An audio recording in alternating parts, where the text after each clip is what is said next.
आज के एपिसोड में हम देखेंगे हेल्पर्स ग्रीन का खस धूप स्टिक्स।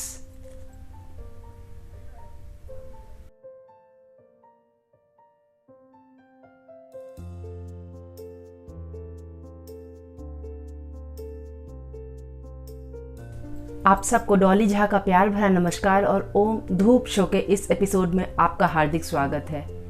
तो आज हमारे पास है हेल्पर्स ग्रीन का खस धूप स्टिक्स, जो कि कुछ इस तरह से आता है। हेल्पर्स ग्रीन का नाम हो सकता है आपने सुना हो कि ये भी उस तरह के अगरबत्ती बनाते हैं जो कि मंदिर के फूलों से बनाया जाता है। जिस तरह से फूल बनाता है, निर्माल्या बनाता है। तो आजकल यूँ तो मंदिर के फूलों से बहुत सारे ब्रांड्स जो हैं अगरबत्तियाँ बना रहे हैं, और ये बहुत एक अच्छी बात है क्योंकि इससे फिर हमारे जो नदी होते हैं वो प्रदूषित नहीं होते और काफ़ी सारा जो ऑर्गेनिक प्रदूषण हो सकता था उससे बचाव होता है। मंदिर के आसपास का वातावरण काफ़ी साफ़ होता है। तो इसीलिए और लोग क्योंकि इस तरह की अगरबत्तियों को बहुत ज़्यादा पसंद कर रहे हैं, तो ये मार्केट में बहुत बिक रहा है और बहुत सारी ब्रांड्स इस तरह का इस टेक्नोलॉजी का प्रयोग करके मंदिर के फूलों से अगरबत्तियाँ बना रही हैं। लेकिन अगर शुरू के 2-3 ब्रांड्स का नाम बोले जिन्होंने इसे लाइमलाइट में लाया, जिन्होंने इसे सुर्खियों में लाया, तो उसमें से नाम आएगा फूल का, जो कि सबसे बड़ा ब्रांड है अभी तक का। सुर्खियों में सबसे ज़्यादा है, चलन में सबसे ज़्यादा, क्योंकि आप उसका एड्स बहुत ज़्यादा देखते होंगे, उसके रिव्यूज़ आपको बहुत ज़्यादा मिलते होंगे। लेकिन हेल्पर्स ग्रीन भी फूल के साथ ही शुरू हुआ था और निर्माल्या करके एक ब्रांड है वो भी। तो ये तीनों ब्रांड समानांतर ही शुरू हुए थे, लेकिन फूल क्योंकि अपना प्रचार बहुत ज़्यादा करता है और रिव्यूज़ उसके बहुत ज़्यादा होते हैं, इसीलिए आपको उसका नाम ज़्यादा देखने को मिलता होगा। लेकिन हेल्पर्स ग्रीन भी उसी के तरह एक पायनियर्स हैं इस फील्ड में, बहुत शुरू से ये काम करते आ रहे हैं। ये भी कानपुर बेस्ड हैं और ये इन्होंने भी गंगा को साफ़ करने में अपना काफ़ी योगदान दिया है। इन सब के अलावा एक ब्रांड है जो बहुत पहले से फूलों का यूज़ करके अगरबत्ती बना रही थी, जो साइकिल का जो पुष्करणी अगरबत्ती है, जिसका रिव्यू आपको मेरे इंग्लिश चैनल पर भी हिंदी प्लेलिस्ट में मिल जाएगा और यहाँ पर भी मिल जाएगा। तो वो लोग भी फूलों से अगरबत्तियाँ बना रहे थे बहुत पहले से। साउथ इंडिया में बेंगलोर और मैसूर में ही शायद 2 मंदिर है जहाँ से वो फूल लेकर और बनाते हैं अगरबत्तियाँ। इन सब के अलावा जेड ब्लैक है, जिसने भी अपना शुरू किया है फ्लोरल स्टिक्स। बहुत सारे लोकल ब्रांड्स हैं, बहुत सारे ऐसे ब्रांड्स हैं जो गौ धूप बनाते हैं, वो लोग भी करते हैं। तो कुल मिलाकर ये मंदिरों में चढ़ाए हुए फूलों से जो अगरबत्तियाँ आजकल हमारे यहाँ बनती है, बहुत ज़ोर शोर से बन रही है, बहुत सुर्खियों में है, लोग इसे बहुत पसंद कर रहे हैं। लेकिन इन सब के बावजूद अगर आप एक कोर इंसेंस एंथुसियास्ट हैं, अगर आपको सिर्फ अगरबत्तियों में पसंद है, मतलब अगरबत्तियाँ आपको बहुत ज़्यादा पसंद है, और अगर आप सिर्फ उस नज़रिए से देखना चाहते हैं कि इन सब फूलों का अगरबत्ती में कुछ खासियत आता है या नहीं, तो हम बता दें कि ऐसी कोई खासियत किसी भी इस तरह की अगरबत्ती में नहीं है। जैसा कोई भी नॉर्मल एक अगरबत्ती होता है, वैसे ही एक अगरबत्ती ये भी है। और जो इसका जो बेस इंग्रेडिएंट होता है, उसमें जो फूलों का पाउडर होता है वो एक हिस्सा मात्र होता है। तो अगर हम अगरबत्तियों की बात करें तो खास इस प्रोसेस से अगरबत्तियों में कोई अंतर नहीं पड़ता है। लेकिन एक दूसरा अंतर ये होता है कि जो इस तरह की अगरबत्तियाँ बनाते हैं, जिस तरह के भी ये बड़े ब्रांड्स हैं, ये हमेशा प्रयास करते हैं कि इन सब में जो है वो शुद्ध से शुद्ध चीज़ का प्रयोग करें। वो कहेंगे आपको नेचुरल एसेंशियल ऑयल्स यूज़ करते हैं, पूरी तरह से शुद्ध है, पूरा ऑर्गेनिक है। तो ये इस तरह के शब्दों का प्रयोग करते हैं। लेकिन अगरबत्ती में इससे कोई अलग खासियत नहीं आता है। तो ये बात एक हो गया। और लेकिन ये ज़रूर है कि जब आप इस तरह की अगरबत्तियों को ख़रीदते हैं तो आप मंदिरों के आसपास का जो वातावरण होता है उसको साफ़ करने में कहीं एक अपना योगदान ज़रूर दे रहे होते हैं। तो ये इसका जैसा कि आप पैकेजिंग देख सकते हैं कि पूरा का पूरा ब्राउन है, पूरा ओवरऑल एक ब्राउन एक फील दिया हुआ है, एक खस का फीलिंग देने के लिए दिया हुआ है, क्योंकि खस जो है एक बहुत ग्राउंडिंग और बहुत अर्थिंग इफेक्ट आपको देता है। अगर आपका मन बहुत उरा सा लगता है, बहुत उद्विग्न है अंदर से, तो खस की खुशबू आपको काफ़ी काम डाउन करती है, बहुत रिलैक्स करती है। तो ये कुछ इस तरह का लुक इन्होंने, ये एक पृथ्वी का सा रंग दिया है ब्राउन करके, तो ये कुछ इस तरह से दिया है इन्होंने। इसमें जो आप ऊपर देखते हैं कि फूल है, चिड़िया है, और बहुत खूबसूरत सा इसका ये एक लुक दिया है इन्होंने, बहुत खूबसूरत है, बहुत मिनिमलिस्टिक है। यहाँ आप हेल्पर्स ग्रीन का ब्रांडिंग देख सकते हैं, नीचे खस धूप स्टिक्स लिखा हुआ है और ये कहते हैं helpers green powered by nature. तो ये ऐसा है। एक तरफ इसमें ये यूज़ बताते हैं कि 25 धूप स्टिक है और एक तरफ ये बताते हैं कि खस जो है वो आपको रिलैक्स करता है, रिफ़्रेश करता है, जैसे मैंने आपको बताया पहले भी। और एक ये स्कैनिंग कोड देते हैं, तो ये कुछ इस तरह से होता है।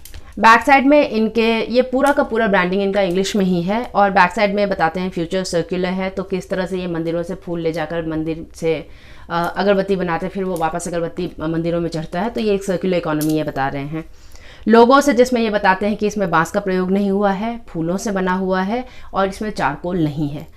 तो ये कुछ इस तरह से दिखाते हैं। इसका बैक साइड कुछ ऐसा है। इसके ओपनिंग्स में जो है एक तरफ हेल्प अस ग्रीन है और इस तरह से, और एक तरफ हेल्प अस ग्रीन का लोगो है। तो ये कुछ ऐसा है। और इसका जो दाम है इसके ऊपर मेंशन नहीं है, लिखा हुआ नहीं है, लेकिन ये हमको 129 रुपये में मिला था। जब आप इनके वेबसाइट पे जाएंगे तो आपको इनके जो अलग अलग अगरबत्ती हैं वो अलग अलग रेंज के हैं। 129 का है, 139 का है, 129 का है, 149 का है और 199 तक का है। तो 3-4 वेरिएंट्स हैं, तो वो कुछ इस तरह से आते हैं। इसमें 25 स्टिक है, जो हमको थोड़ा सा कम लग रहा है, क्योंकि इनको कम से कम तो 30 स्टिक देना चाहिए था। बाकी सारे ब्रांड्स जो हैं वो 40 स्टिक्स तक भी देते हैं, तो 25 स्टिक हमको थोड़ा सा कम लगा। बाकी इसका लुक आप देख सकते हैं, ये इसका जो ओवरऑल लुक है ये कुछ इस तरह का आता है। इसके अंदर हमें एक इसका होल्डर मिलता है, जो कि एक सिंपल सा ऑफ वाइट कलर का होल्डर है, जो हमको बहुत ज़्यादा पसंद नहीं आ रहा है। बट ठीक है, आपको एक धूप स्टिक लगाने के लिए कुछ एक इस तरह का अगरबत्ती स्टैंड का ज़रूरत पड़ेगा, तो वो इन्होंने साथ में दिया है। जो इसका स्टिक है वो कुछ जब आप इस पर खड़े करते हैं तो थोड़ा सा ये लूज़ है, जैसा कि आप देख सकते हैं। इस पर खड़े करने से बिल्कुल टिकता नहीं है, तो आप जब इसे इसमें लगाएंगे तो ध्यान से लगाइएगा और इसको अच्छे से सेट करके लगाइएगा। सो कुछ इस तरह से आता है ये। अब हम इसका अगरबत्ती देखते हैं। इसका जो ओपनिंग है वो कुछ इस तरह से होता है, इस तरह से ओपन होता है। अंदर हम एक बटर पेपर देखते हैं, जो कि ब्रांडेड बटर पेपर है, हेल्प अस ग्रीन लिखा हुआ है और इसके अंदर धूप बत्तियाँ हैं सारी।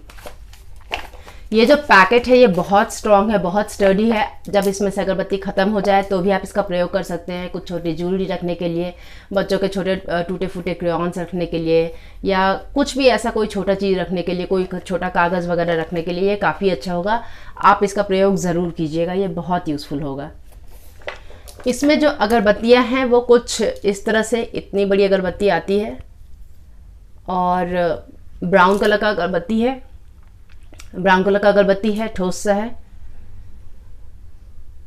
जो इसके ठंडे अगरबत्ती में जो हमें खुशबू मिलता है वो एक बहुत कभी अगर आपने खस के जड़ को का स्मेल किया हो, कभी आपने उसे सूंघा हो, बहुत जो एक सुंदर सा अर्थी सा फीलिंग होता है वो है, बहुत अच्छा लगता है ये।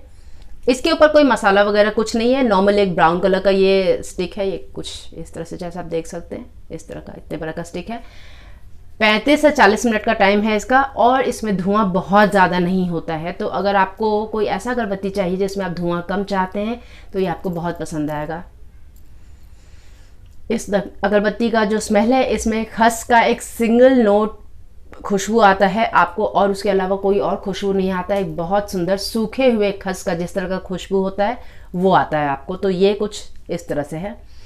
जो इसका टॉप नोट है, यानी ठंडे अगरबत्ती में जो इसका खुशबू है वो कुछ वैसा है।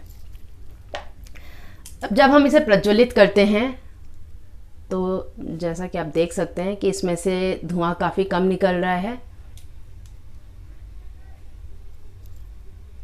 प्रज्वलित होने के बाद भी जो इसका खुशबू है, वो जो एक सूखे हुए खस का जो खुशबू आ रहा था आपको, जो एक ट्रू टू नेचर खस जिसको कहेंगे, वो कुछ ऑलरेडी अभी भी आ रहा है। और बहुत हल्का सा एक फ्लोरल टोन सा है। आपको एक ऐसा लगेगा जैसे किसी फूल का खुशबू है। कौन सा फूल, कोई आपको कुछ एग्जैक्टली दिमाग में कुछ नहीं आएगा, लेकिन हाँ ये ज़रूर लगेगा कि एक सूखी हुई लकड़ी के साथ एक कोई फूलों का सा खुशबू है। बट प्योर एक सिंगल फ्लोरल खस है। ये बहुत सुंदर खस है। अगर आपको खस का खुशबू पसंद है, अगर आप खस की अगरबत्ती को ढूंढ रहे थे जैसा कि हम ढूंढ रहे थे काफ़ी सालों से, तो आपका जो है सर्च जो है ख़त्म हुआ, वो आप इसे ले सकते हैं। इस अगरबत्ती का खुशबू हमको इतना पसंद आया है कि हम इसको डेफिनेटली दोबारा ख़रीदने वाले हैं।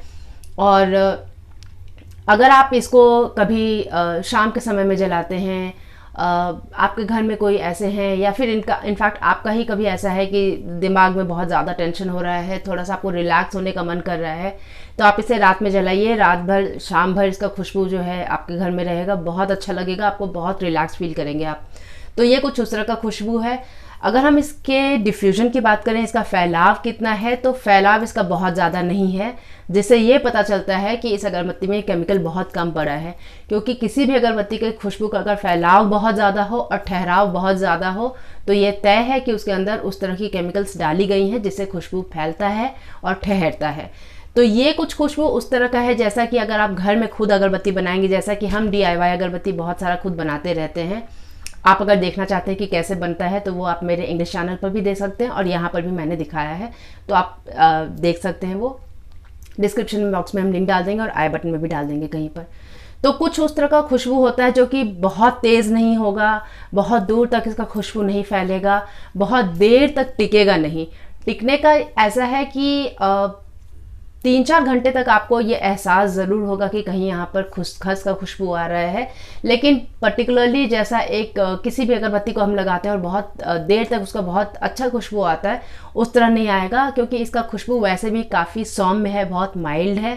तो इसका फैलाव जो है वो मेरे सिर्फ एक कमरे में ही होता है, और जो ठहराव है इसका ये लगभग 3-4 घंटे तक का होता है। जब हम इसे जलाते हैं तो जहाँ पर ये खुशबू जल रहा है, जहाँ पर ये अगरबत्ती आपने प्रज्वलित किया है, वहाँ आपको एक बबल सा लगेगा, बहुत अच्छा एक तेज़ खुशबू लगेगा, लेकिन बहुत दूर तक इसका खुशबू नहीं फैलता है। तो ये कुछ उस तरह का खुशबू है, बहुत सौम्य खुशबू है। अगर आपको सौम्य खुशबू पसंद है तो आपको ये बहुत पसंद आने वाला है। ये खुशबू ऐसा है जो किसी को इरिटेट नहीं करेगा, और अगर आपको अगरबत्तियाँ नहीं पसंद है तो बात अलग है, वरना ये खुशबू ऐसा है कि हर किसी को लगभग पसंद आएगा। और ठहराव का मैंने आपको बता दिया कि बहुत ज़्यादा ठहराव नहीं होता है, 3 से 4 घंटे तक आपको सिर्फ इस बात का एहसास होता है कि हाँ, कहीं पर घर में अगरबत्ती जल रहा था खस का। तो ये कुछ उस तरह का खुशबू है। हमको क्योंकि ये खुशबू बहुत ज़्यादा पसंद आ रहा है तो हम इसको 5 स्टार्स देने वाले हैं। तो ये था हमारा हेल्प अस ग्रीन का खस धूप स्टिक्स। अब पिछले बार हमने क्विज में पूछा था कि जो सम्रानी कप होता है उसका दूसरा नाम क्या है। तो सम्रानी कप को आजकल हम हवन कप भी कहते हैं, लोबान, गूगल धूप कप वगैरह भी कहते हैं, लेकिन ओरिजिनली क्योंकि इसे कंप्यूटर के मदद से इसका डिज़ाइनिंग किया गया था और तब इसे बनाया गया था, तो इसीलिए इसका इनिशियल नाम कंप्यूटर सम्रानी भी है। तो ये था हमारा पिछले क्विज का जवाब। अब हमारा आज का क्विज है कि आपका फेवरेट खस का खुशबू क्या है, ये आप हमें बताइए। हम 3-4 खस के खुशबुओं को लेकर एक कंपैरिजन करना चाहते हैं, क्योंकि खस का खुशबू ऐसा है जो हर किसी के लिए बहुत यूज़फुल है, क्योंकि ये आपको मानसिक तनाव से दूर करता है, ये आपको बहुत रिलैक्स फील करवाता है। तो आपके घर में हमेशा एक अच्छा सा खस का खुशबू होना ही चाहिए, जिसको अगर आप कोई विशेष साधना कर रहे हैं जिसमें आपको ग्राउंडिंग और कामिंग की ज़रूरत है तो आप इसका प्रयोग कर सकते हैं, वरना आप घर में इसे शाम को जलाया कीजिए। घर के जितने भी लोग हैं बहुत काम, बहुत कंपोज्ड फील करेंगे। बच्चे जो हैं वो बहुत शांत फील करेंगे, जो घर के बूढ़े बुजुर्ग हैं उनको भी बहुत अच्छा लगेगा, जो लेडीज़ हैं वो क्योंकि दिन भर घर में काम करके थकती हैं तो उनको भी बहुत अच्छा लगेगा, और ऑफ कोर्स आपको ऑफिस से आने के बाद एक अच्छा सा रिलैक्सिंग सा जो है वातावरण मिलेगा, जहां आप आराम से बैठकर चाय पी सकते हैं, हंस बोल सकते हैं, टीवी देख सकते हैं, बुक पढ़ सकते हैं, नहा कर आइए, बस रिलैक्स कीजिए थोड़ा सा, कुछ उस तरह का एनवायरनमेंट है। तो आपके घर में एक खास खस का खुशबू हमेशा होना चाहिए। तो आप हमें अपना प्रिय खस खुशबू बताइए, तो 3-4 खुशबुओं को लेकर हमें कंपेयर करेंगे। ये है हमारा आज का क्विज। उम्मीद करते हैं कि आज का ये एपिसोड आपको पसंद आया हो। इसका बॉक्स देखिएगा तो आपको इस अगरबत्ती का लिंक, धूप और धूप से जुड़ी बहुत सारी और सुंदर खूबसूरत वस्तुओं का लिंक, और मेरी जो बच्चों के लिए एक अक्षर पुस्तिका है, संस्कृत की अक्षर पुस्तिका, मेरी प्रथम संस्कृत पुस्तिका, उसका भी लिंक दिया गया है, तो वो आप देखिएगा।